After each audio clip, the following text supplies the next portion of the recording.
Nah, tapi juga ada beberapa implikasi lain ya dari sisi selain dari eh, perdagangan ya, yaitu misalnya terkait dengan depresiasi nilai tukar rupiah. Ya, kita tahu bahwa dengan adanya eh, kebijakan ini, maka produk yang dijual di Amerika itu kan semakin semakin apa namanya, semakin mahal ya harganya, dan itu kemudian kan memberikan tekanan terhadap inflasi tentunya kan.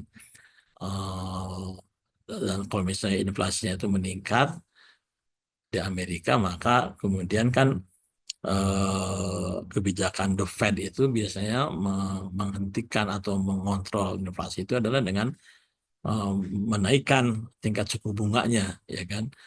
Nah, tapi eh, atau tuh paling tidak dia tidak akan menurunkan tingkat suku bunganya itu sendiri gitu. Jadi ada tekanan terhadap inflasi ya. Kalau misalnya tingkat suku bunganya itu dinaikkan, maka kan kemudian akan terjadi suatu capital outflow, ya kan, dari karena kemudian obligasi yang dijual oleh Amerika itu akan semakin tinggi ya ininya, eh, tingkat suku bunganya itu yieldnya, sehingga mungkin akan terjadi outflow dari negara-negara emerging market ya ke Amerika itu.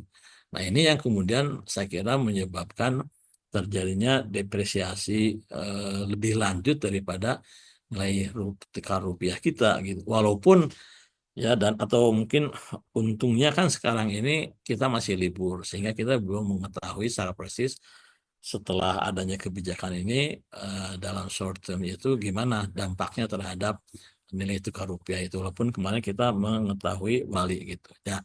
Jadi saya kira dampaknya itu kalau misalnya terjadi depresiasi nilai tukar rupiah, nah itu kan spillover-nya itu kan kemana-mana gitu kan, kepada Pak Fadil izin utang. waktunya 2 menit Ya, lagi ya.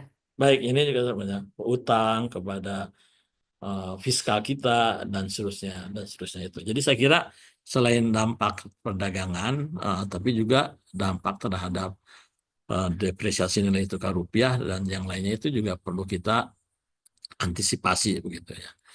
Nah, yang terakhir